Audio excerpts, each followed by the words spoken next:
Developing story that we've been following in Houston ISD. Trustees are now expected to name a lone finalist for the open superintendent position tomorrow. Granita Lathan has held the interim superintendent position since the departure of Richard Carranza in early 2018. Our Brandon Walker spoke to HISD trustees today ahead of tomorrow's big announcement. He joins us now with details about their search and their decision. Brandon? Yeah, Chris, so mom is the official word among members of the trustee board who told me today they can't speak officially on this matter until there's a public meeting, so that would be tomorrow. But I can tell you that HISD board president Patricia Allen does confirm that they're going through the final stages of their process this week, and Friday there's a press conference scheduled, and at that press conference they're supposed to have their sole finalists there to meet the press. 3 in favor, 6 against. November 12th last year, HISD's trustee board voted not to consider interim superintendent Dr. Granita Lathan as the sole finalist. Now it's time to make a positive impact in another school district. Then on March 8th, Dr. Lathan announced she's moving on.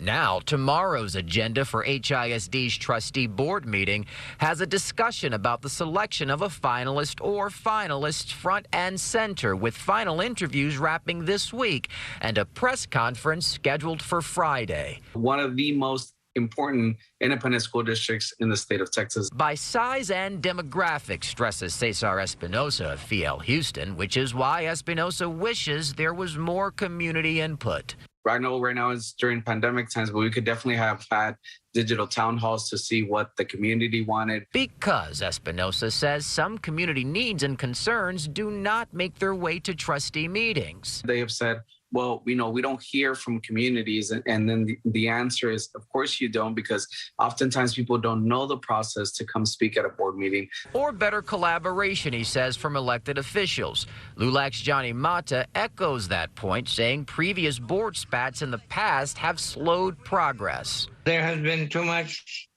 special interest, in some cases allegation of biases or racial discrimination within their own board.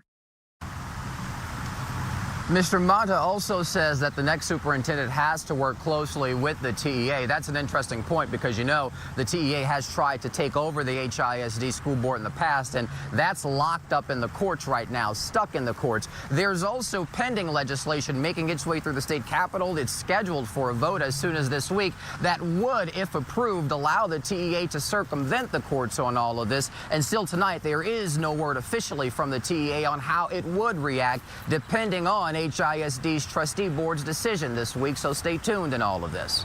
Live on the Northwest Side, I'm Brandon Walker, KPRC 2 News.